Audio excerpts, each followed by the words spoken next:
So I am driving, and I don't know when I'm going to have an opportunity to talk about the issue of freedom and determinism. I've been doing some studying in reference to the issue of freedom. I frequently listen to the Free Will Show with Matthew Flummer and Taylor Sear. They have an excellent podcast called The Free Will Show. It doesn't directly address soteriological issues or divine providence, but it is related. And I've listened to Frank Turek in the past, where he attempts to critique those that affirm a strong understanding of divine providence. So I wanted to talk about this. So within Christian tradition, there is three views. So there's the Classical Arminian view, there is the Molinist view, and then there's the Calvinist view. And all three of these different views have a specific way of understanding God's providence. For the Classical Arminian view, they take that God knows all things and God knows the future because God is outside of time. This would be seen in Boethius's writings, and I think it's also in Anselm's writings as well. It's this idea that since God is outside of time, God sees everything.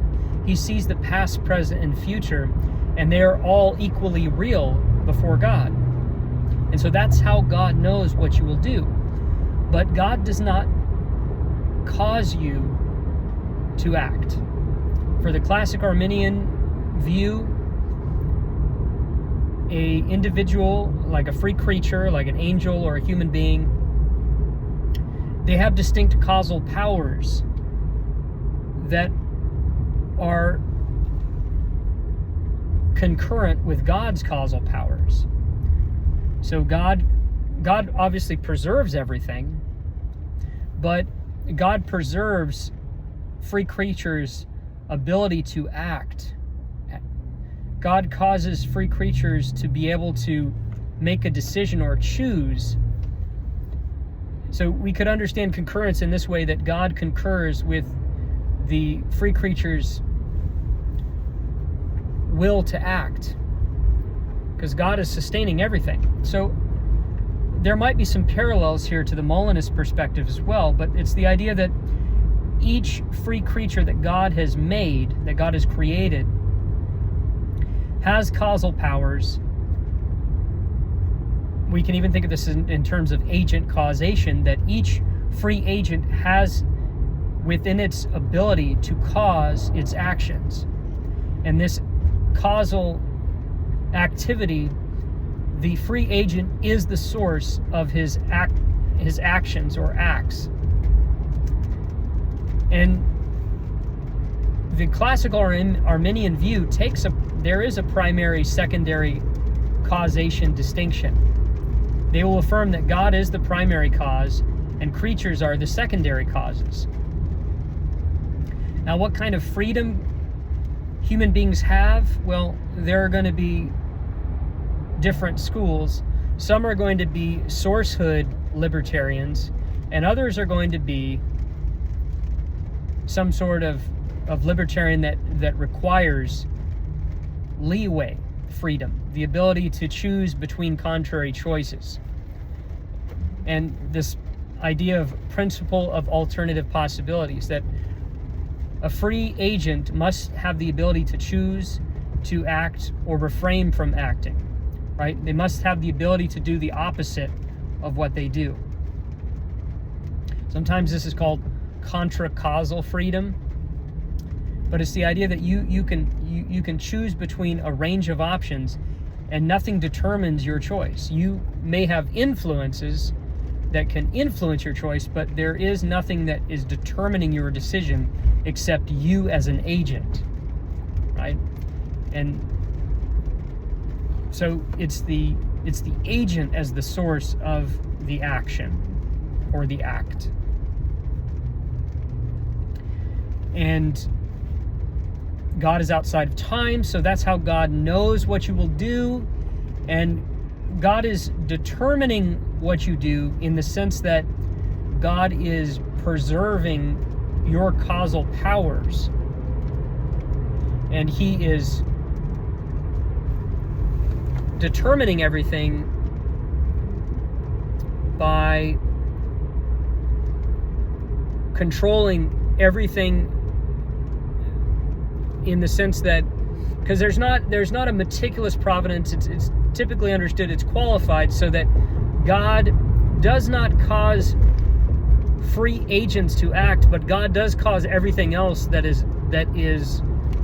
does not possess libertarian freedom, right? And God is in control of everything, right? Because He is sustaining everything, including His free creatures. So there's that view. And typically the Arminian perspective argues that determinism and freedom are incompatible, that they are logically incompatible. They would see this as a logical contradiction, just like a married bachelor or a squared circle. The idea of something being free and caused, or free and determined, for them is a logical incoherence. It's a logical impossibility. Now that, just some comments on that. So that begs the question that they're incompatible. That needs to be argued. That's the first point. The second point is this type of foreknowledge that the classical Arminian view affirms is very unhelpful to God, because God can't do anything with it. So how is it helpful? God knows what you're going to do, but it's outside of God's control. In some sense, God is just dealing with what He knows to be the case. It's very similar to the idea of if the past is fixed. You know, if the past is fixed, there's nothing really you can do, right? Now, the counterexample to that is, well, you know, yes, the past is fixed, but, you know, God can cease to sustain it. Well, that's true, but that really doesn't help, because God's foreknowledge, it doesn't really explain how God knows it. You can say, yes, God is outside of time, but how does God know your free choice before you do it, right? And typically it's, well, God is outside of time, and that's you're presently doing the action to God. Well, then we get into debates about time and the nature of time. But I think if God knows, if you're presently doing it, then the only way that God knows it is by you actively doing it. And to me, that's not enough for omniscience. And so no, I think it needs to be more deeper than that to explain how God knows the future. Or sometimes these are called future contingent propositions. Now, the second view is Molinism. And Molinism comes from this Jesuit, in some sense he's infamous, right? His name is Luis de Molina. And Kirk McGregor has an it's a biography, not an autobiography, a biography on Luis de Molina. And you have to understand that the Jesuits, they were countering the Reformation. And Luis de Molina, his views were not adopted throughout the Catholic faith. You have the Banez, so there's a Banez and Luis de Molina. There's these debates even with Catholic theology, but I'm not going to go super deep into that. Tyler Patrick O'Neill has a book related to some of these issues. But what I want to say about Molinism is it's a very creative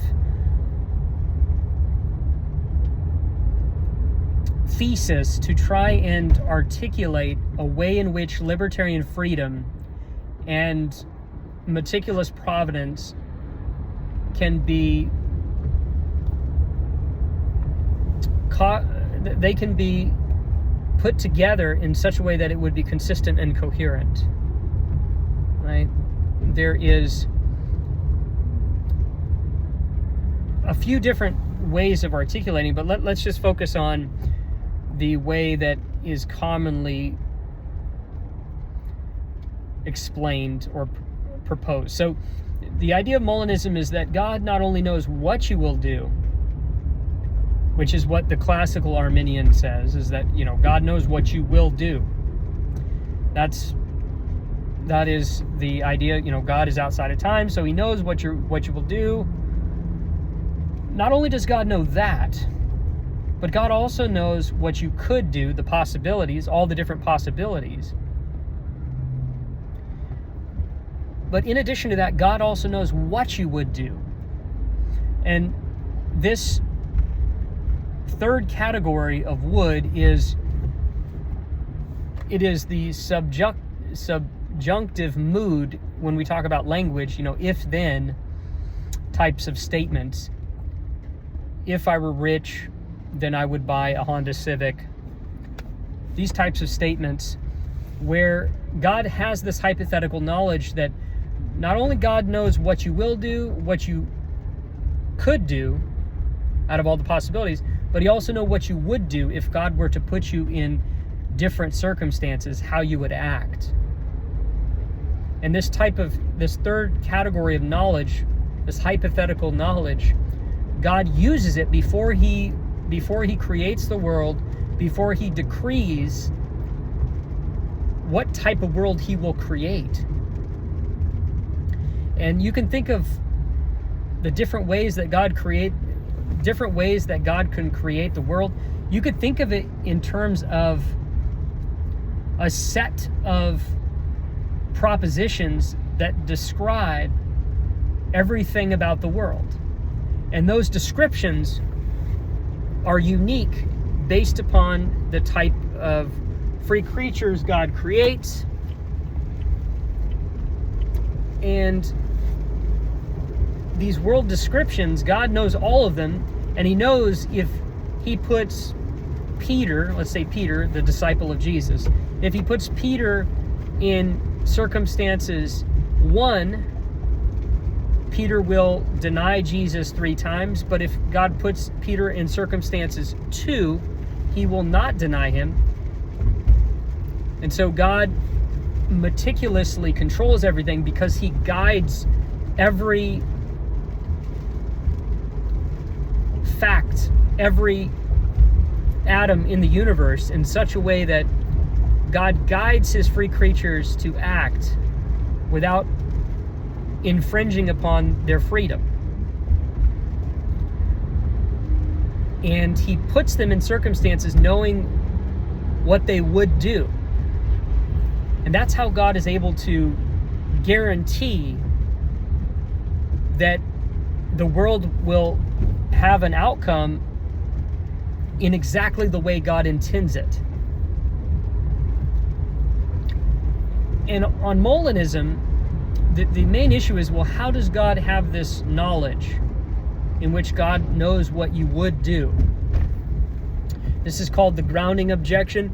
Kirk McGregor has some interesting responses to this. So does John Lang. So they have some interesting responses to it. But the most recent paper that I read by Sean Luke, in which he takes Calvinism, Thomism, and Molinism and tries to synthesize them. And so he takes insights of Thomism and applies them to address the grounding objection. And I would commend everyone to look at that, but the idea is that, well, God knows God knows himself, and the world is an expression of God's goodness, right? God can create reflections, or God can create refractions of himself, in the sense that God creates finite goods to reflect him. And so God knows himself, and he knows all the different ways that God can express reflections of himself in free creatures, knowing full well all the ranges of possibilities in which the expressions or reflections of himself, how they would act. So, to give a concrete example, God knows that if he creates a free creature as an expression of his goodness, he knows all the different ways that expression of goodness will act in all the various different circumstances. And how does God know that? Well, God knows it because in virtue of God knowing himself and knowing the different ways in which he can create an expression of his goodness in finite creatures or finite creation. And so it's an interesting way to explain how God could know what free creatures would do, and it's based upon self-reflection upon God and God's free knowledge, him creating things that would reflect him. So it's an interesting way to try and articulate this. I'm not doing justice to what Jean-Luc argues, so I want to again recommend you look at his paper, because his paper is going to go much deeper than what I'm able to say. But suffice it to say, his paper, in my view, is a good response to the grounding objection. But it may just collapse to Thomism. And a Thomist view, that's not something that is typically discussed, but it's a type of Calvinism. So I'm not going to discuss that at this juncture. So we've discussed Molinism. Molinism typically takes a sourcehood libertarianism, and a lot of the contemporary people, Thomas Flint, William Lane Craig, I think that there's differences among them on whether or not alternative possibilities is required for freedom. William Lane Craig denies that alternative possibilities is required. The key is that a free agent must have control, and a free agent must have the ability to choose in a libertarian sense, but the possibility of choosing alternative possibilities, that is not required. What is required is that your action finds its source in the agent. So control, source, and then leeway freedom. That's all that's required. But the type of leeway doesn't require alternative possibilities. That's the way I understand Dr. William Lane Craig. So on Molinism, God knows what you will do because God is determined not what free creatures will do, because God has not determined the constitution of free creatures in such a way that their actions are determined. Instead, God has given all free creatures the ability to choose. So it's up to the free creatures to make their decisions. But God knows all the ways in which a free creature will choose, could choose, and would choose. And so God puts his free creatures into the scenarios or into the situations in which he knows what the outcome will be. And so this is not like a chess player where the chess player is trying to anticipate the next move of his opponent. This is more like a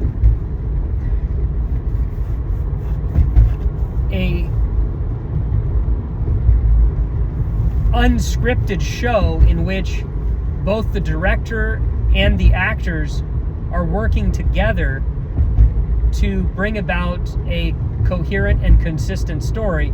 And the director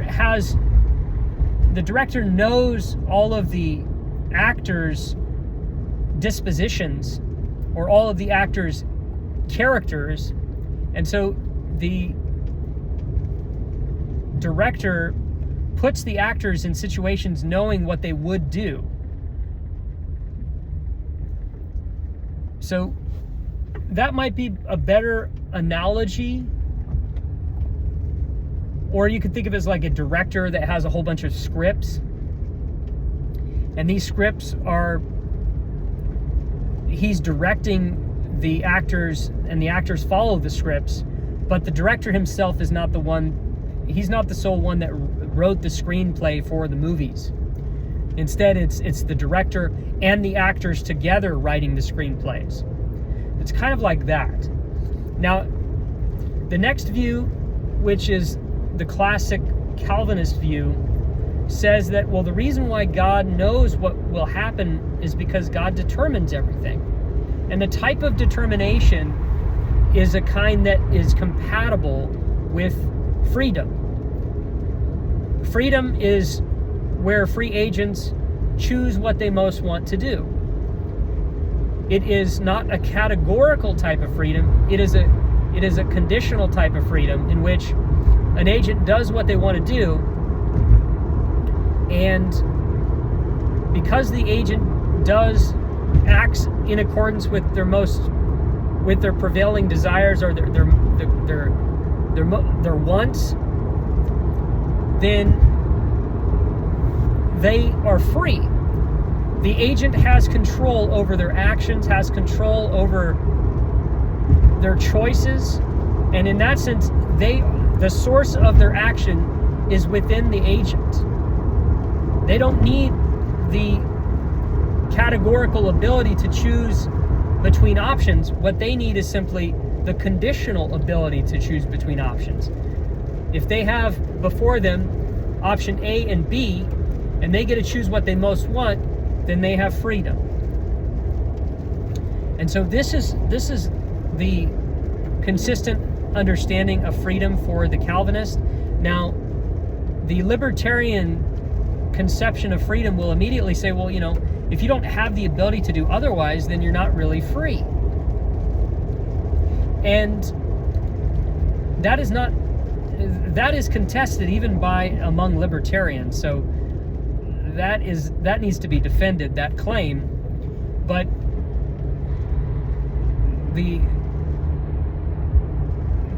if you simply accept a source of libertarianism without alternative possibilities, then what a libertarian would say is, well, you need to have the categorical ability to choose A or B, right? In some sense, you need that ability. You may not be able to choose opposite. You may not be able to have a full range of possibilities, but you should still have a categorical ability. You, as the source of your action, you should be able to choose more than one option. In other words, you're not determined by your dispositions or your wants. You shouldn't be determined by your intellect, by your wants, your reasons. None of that. Those things should influence you, but they should not determine your actions. Well, so that's some of the debate. Now, the Calvinist is going to say, well, that doesn't make any sense, because then who or what is prompting you to choose? A choice is the mind deciding to act. And what you're basically saying is, well, the mind can be influenced, but it acts for what? If it's not for a reason or for a desire, then why does the intellect act? Right? And what the libertarian could say, well, they can delegate, or I shouldn't say delegate, they can deliberate in which you have two competing desires, and then the agent will just choose one of those two competing desires. But then the question would be, well, this seems to be some sort of luck then. Why you choose one option over the other? It seems arbitrary or capricious. And this is a consistent issue that is leveled against some libertarian views of freedom. Now the Calvinist is going to say, well, the reason why God knows what you're going to do is because God has determined everything, and God has determined everything in such a way that it is compatible with human freedom, right? And then the question, well, how is that possible? Doesn't that make God the author of evil? And Daniel Johnson and others have argued, well, no, because God is not looking at just, when God creates the universe, God is creating the whole universe, not just parts of it, okay? And as a whole, you can have evils. You can have evils that are necessary to bring about greater goods. And two of those, if you think of the Felix Culpa, the famous Felix Culpa theodicy, you can say the substitutionary atonement and the incarnation are contingent upon evils. And those evils are actually necessary or required to bring about their existence of the incarnation and the substitutionary atonement. And you can take a privation model of evil and put it all together, and you can show that God is not the author of evil, even if He ordains everything in the world, both good and evil. That doesn't necessarily entail that God desires evil and that God intends the evil itself. All that it would show is that evil is an unintended consequence of a good. That's all it would show. And so that would not entail God is the author of evil, or that God wants evil itself to exist. No, God wants goods to exist, and those goods can only exist with the precondition of evil. And so God, when He ordains everything, the whole set of descriptions of the world, including the good and the evil. So, no, Calvinism does not entail that God is the author of evil, and Calvinism does not entail that God manipulates His free creatures. So on that issue, you need to look at Guillaume Bion's work, Excusing Sinners, Blaming God, his book, to show that, people say, well, God is a puppet master then. If he's controlling everything, then God is a puppet master. Well, see, the Calvinist believes that God created human beings with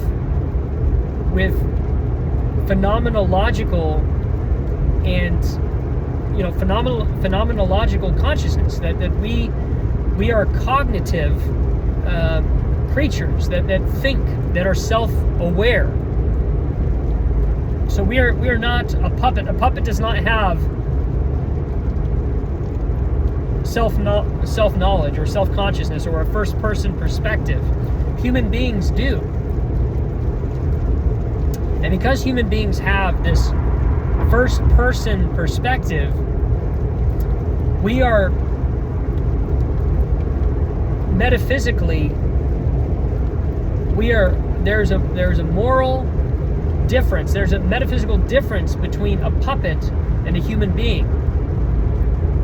And so any of these manipulation arguments that people offer to say that God is manipulating human beings, then, that Calvinism makes God a puppet master, they will have to show how there is no moral or metaphysical difference between human beings and puppets. But I can easily show that there is a clear metaphysical or moral difference between the two. We have self-knowledge, puppets don't. And God has given us a God-given character in which we have control over to make decisions with that character. So we have a control component that a puppet does not have. A puppet just acts, right? As a matter of fact, the puppet master or the puppeteer is literally moving the limbs of the puppet. And the puppet has the puppet's mouth, but I mean the puppet, the puppet master analogy is it's basically occasionalism. But Calvinism affirms a primary and secondary cause distinction. So and most Calvinists affirm some sort of concurrence. So they are not occasionalists, but maybe the Arminian and Molinist is trying to say that Calvinism collapsed to occasionalism. But that would require an argument.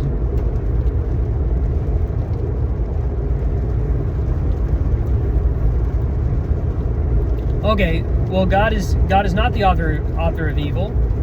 And for those that say that freedom and determinism are incompatible, they have to prove that. They can't beg the question and say that they're incompatible, right? But there's always, so begging the question is one issue, but also this idea of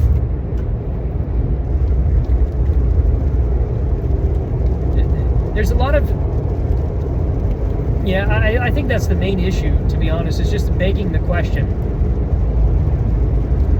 Okay, so we've discussed Arminianism, we've discussed Molinism, and we've discussed Calvinism. And again, I'm just speaking off the cuff here, but Thomism is a form of Calvinism, and there's debates about Thomas Aquinas' view of freedom. So you have like Thomas Williams, who would argue that Aquinas affirmed some sort of compatibilism.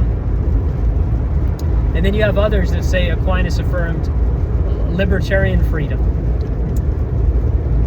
It's difficult to say because I'm not an Aquinas, a Thomist scholar, but I do like the idea that Thomas Williams says that for Aquinas the intellect determines the actions. And so I tend to think that Aquinas is some form of compatibilist who believes that the intellect determines the actions of the agent. And there's this whole debate between voluntarism and intellectualism, and that debate fits quite nicely to affirm that Aquinas was an intellectual determinist.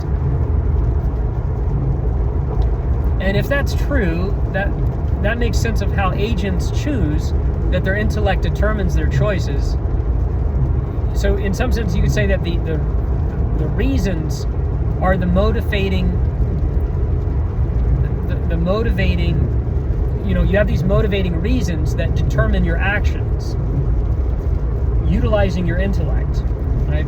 They don't merely influence your actions, they cause you to do them, right? Because once you understand, and I can give you an example in like moral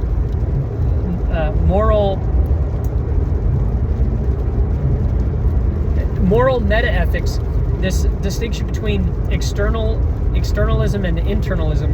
Internalism says when you understand a truth, then you are obligated to keep it, right? Like if you know a moral truth that it is wrong to lie, then once you understand that moral truth, then you are obligated to keep that moral truth, that it's wrong to lie, so you are morally prohibited from lying.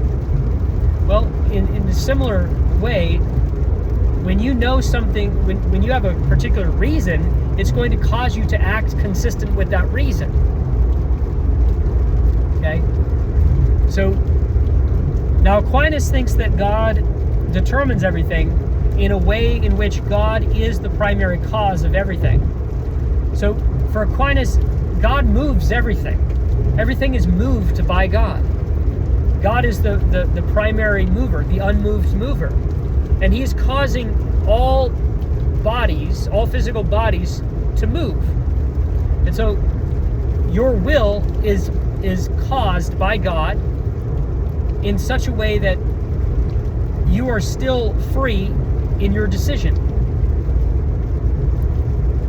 Well, how does God do that? Well, God, and this gets into like the idea of evil. I think it's consistent with Calvinists too. Calvinists would say, well, God withholds His grace, and by withholding God's grace, God can control actions that way. So that's how evil occurs, is God withholds grace that is not obligated for the creature to have, and by God withholding or withdrawing His grace, agents will choose to do evil. Or God can give an agent a good thought, and that agent will take that good thought and pervert it. Right? So that might be one way that Aquinas or a Calvinist could argue, and this is in another paper by Sean Luke that he did on God's, I think it's called Moral Permission, or something like Evil and Permission, something in which he talks about Sibbes and I think Perkins and other Anglican divines. But the point is that Calvinism and Thomism have resources, so does Molinism. So I think those three, for a Christian, I think those are the best three. And so we should pursue those three, not showing the, well, maybe I'm not giving the Arminian view a fair shake. So if you think I'm being uncharitable, please forgive me. I need to study that tradition more in depth, but in my view, the Molinist, the Calvinist, and the Thomist, those three views have greater explanatory power and scope. Now, one of the issues that the Molinist and the Arminian has an issue with is an explanatory loop. So, just classic Arminianism, classic Molinism, this goes back to Origen of Alexandria. So let's think about this. If God knows what you will do, the question is, well, how does God know it? God's knowledge depends upon the free creature's action. And so in some sense, God's knowledge is dependent upon the free creature. And if God is dependent upon the free creature, then we have an issue where divine aseity is violated. And that's why I think Sean Luke's proposal helps get out of this issue. Now, one way out of it is to deny that God knows future contingent propositions or future contingent facts. And that's what open theists affirm. And I think open theism is not only unbiblical and inconsistent with the scriptures, but I think that it's incoherent when it comes to perfect being theology. So my arguments, and I think that we could show that future contingent propositions have a truth value. I think that could be argued. I don't see any reason why it couldn't be, even with presentism.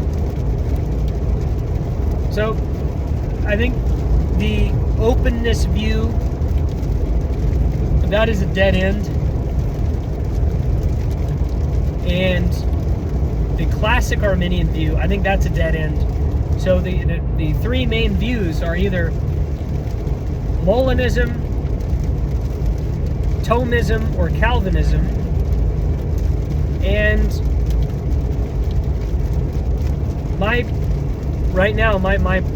I'm a Calvinist, but I am perfectly open to Sean Luke's proposal. I would be fine with it, a Molinist, Calvinist, Thomist synthesis. I'm all for it. But presently I think that freedom and determinism are compatible, so I don't feel compelled to accept that thesis. But Ryan, what about the biblical data? Well, the biblical data, that's going to be set aside for the biblical theologians. I just wanted to talk a little bit about the philosophical debates and provide just some resources. I discussed, is it Taylor Patrick O'Neill's book, which I still see. He has a paper and he has a book. I'm going to look at that. And then Sean Luke has a couple papers related to the topic. Thomas Flint has the book on Molinism. And then I know Kirk McGregor has some stuff on Molinism, and so does Tim Stratton. And Guion Bion has his book, Excusing Sinners and Blaming God. And then there's this book called Theological Determinism that was edited by Taylor Sear. So that's an exceptional book. I've started going through that. I've been reading. I think it's Daniel Alexander. His chapter is great. Philip Swinson, I think that's his last name. He has a chapter in there that's interesting, and he brings up the explanatory loop problem. There is some additional books. There's one book on Calvinism and Molinism, and then there's a book called Calvinism and the Problem of Evil. And that goes through a lot of arguments, because the common objection to Calvinism is that it makes God the author of evil, and that just doesn't logically follow. There's a lot of additional arguments that need to be made to be able to draw that conclusion. And Calvinists they have skeptical theism that they can appeal to. They have Nestorianism they can appeal to. They have the greater good defense that they can appeal to. Think of Greg Welty. So Calvinism has resources to go against this objection that God is the author of evil. In addition to that, Calvinists can take up a Leibnizian theodicy if they really want to, that in order for God to have a great world, the best possible world, God must exercise both his wrath and his grace in a specific way. So you could put together something like J. Adams' theodicy that he makes with, or Jonathan Edwards and Leibniz, and put their views together, some sort of a dramatic theodicy, right? A good drama requires both tragedy and comedy, all right? You could come to something like that as well. I think Scott Christensen has surveyed a lot of this, as well as John S. Feinberg on different theodicies. But yeah, God is, and I think about a paper that James N. Anderson did, in which he argues that the type of causation could be analogical. And the analogy would be the author analogy, the author analogy, and a friend uses this frequently. Shout out to Joel and his brother Parker Sedekase. So Parker Sedekase and others. So the author analogy, which James and Anderson uses, is he says, think of how an author writes a book. The author has meticulous control over the book that he writes, and he has infallible knowledge of his book. And the characters in the book, if they commit immoral acts, the author himself does not participate in those immoral acts. Only the agents or characters in the book are blameworthy for the immoral acts. The author himself is not blameworthy for the immoral acts conducted in the story, right? Because the characters in the story, they are the source of their immoral acts. And we can even use the primary and secondary causation distinction here. The author is the primary cause of the story, but the characters in the story are the secondary causes of the immoral acts. The primary author, or the primary cause, God, is not thereby participating in the immoral act himself. Rather, he is the remote cause of it. But the proximate, or the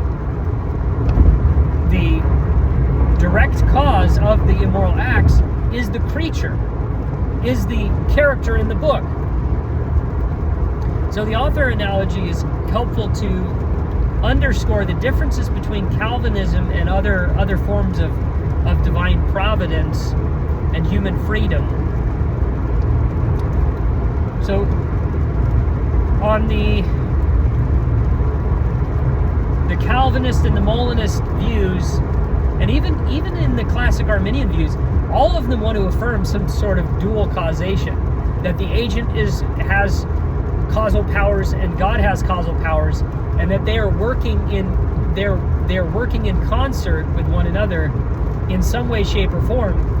But the Arminian and the Molinist, the Classic Arminian and the Molinist, are going to say that the primary and secondary causes, even though they're working in concert, they are not compatible in the sense that freedom and determinism are compatible.